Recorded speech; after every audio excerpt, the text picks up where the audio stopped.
Welcome back, everybody. I am the Dr. Von Vliet. Our next guest is a clinical psychologist and an author, and she joins us today to speak about her book, Aroma is Therapy, and to highlight the importance of aromatherapy. So please welcome to the show, Delilah Wright Grayer. Welcome, welcome, welcome. Thank you so much for having me. I appreciate it. Yeah, you saw me smell some of these. These are pretty strong. You have to put them in a diffuser. Exactly. Citronella. Yeah, that's great for anything. When you go to the beach and picnics and outings. Yeah, it's good for that. Insects don't like this. So you can put a little bit. Absolutely. Yeah. Mm-hmm. So tell us about your wonderful experience as being a clinical psychologist. Okay. I've been a clinical psychologist for years. I've been retired. Matter of fact, I turned 79 this year. So a lot of what I do is dealing with people around any situation, families, children, individuals. It just depends. And a part of that is also what I do is to integrate the aromatherapy. And the reason that I even had the title, Aroma is Therapy, because is a part of our life force. And we use that word very, very often. Like we'll say amen, or like glad to see someone, or something that really looks nice or awakening for us. Yeah. So that is the word that I thought. And the therapy part is always where we can lift each other up. In matter of terms of the Black community, the barbershop is a therapeutic place. So wherever we go and can be rejuvenated at church or wherever that might be, and find that we have more options and alternatives, it widens our life force. How do you mix clinical psychology with aromatherapy? Okay, actually, I don't really mix it too much because only the people that know me, and they are a selective part by me sharing that information. Usually I just counsel or support people, families, and individuals just with the clinical aspect, because I also have to be, very careful about what is ethical and what is not. Yes. And so so that's usually how I serve, the persons that I counsel. What part did aromatherapy play during the pandemic? Well, actually, it was way before the pandemic that I started this and wrote the book. But I noticed, though, during the pandemic, that some of the things that I had suggested to people, or in general audience that I would serve, would be the kinds of oils that calm the nervous system and releases a lot of anger and the kind of energy that would be more productive, not so depressed and feeling a lot of out of it, or a lot of anxiety. So what I had kind of recommended were things like, for example, jasmine. Jasmine is very good for that. In fact, jasmine is one of the most interesting plants of the herbal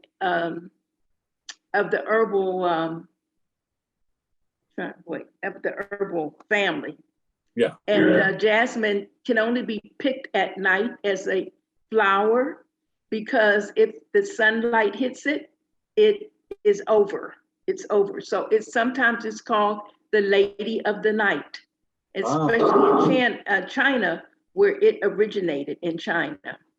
Yeah. So that piece is a part of and any of the citrus fruits, which is tangerine, orange, lime, lemon. Any of the citrus fruits are good for depression and anxiety, any of those. So I didn't really utilize a lot of the oils in terms of people. What I would usually do is just recommended that they would go and get them themselves, because sometimes people come and I'll share, the oils with them.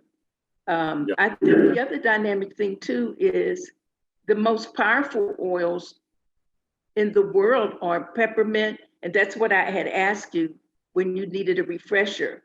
are peppermint and lavender. Lavender is very powerful. The way we got the term Aroma is therapy is a perfumist, a French perfumist, Gadafasi in 1910. He was in his lab and he was beginning to work with oils, and the lab blew up and caught on fire. He ran outside and rolled in the grass. He came back into the lab and he had two huge tubs, and they were lavender oil. So he put his arms, because it was just his arms that was burning. He put his arms in there, and in about 2 months it was cleared. There was no scars. And so from that, the origin of the power of lavender also was a part of the World War I and II. For the soldiers that got hurt in the military, that was the oil that was utilized for healing. Yeah, and now you have a book been out for some time. Talk about that book and give us a quick synopsis about what's in the book. Oh, okay. You can hold it up if you want to. Yes. This is the book. Yeah. Yeah. And so a part of the lavender piece is it's good for everything. Asthma, bronchitis, heart palpitations, hypertension, which is a big thing in our community. Yes. It's really good for that. And it's also excellent for massages and alleviates headaches. And that is the king of the oils. The and queen. All of that is in your book that you've written. Yeah, the king and the queen. Yeah, the queen is the lavender. I'm sorry, I get them mixed up myself. The king is peppermint and the queen is the lavender. And because they're the most universal and they're used worldwide. And not only they are the most versatile, but they're also the ones that is used just for almost everything and anything.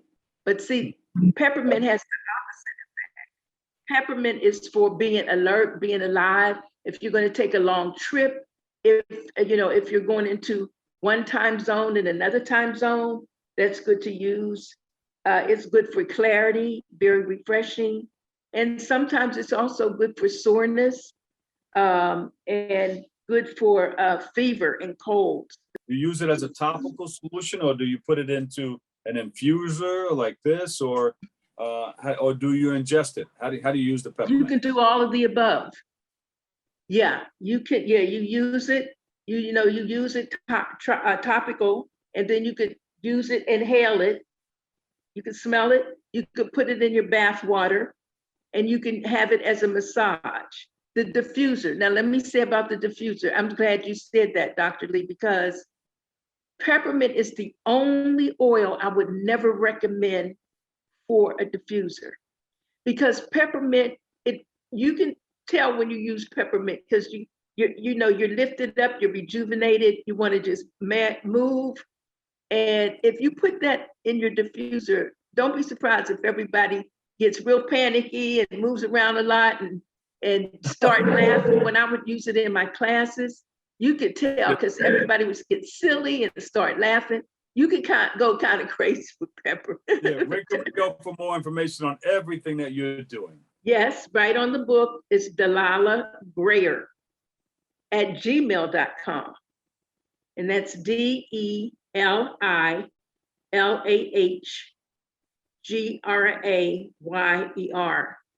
at gmail.com.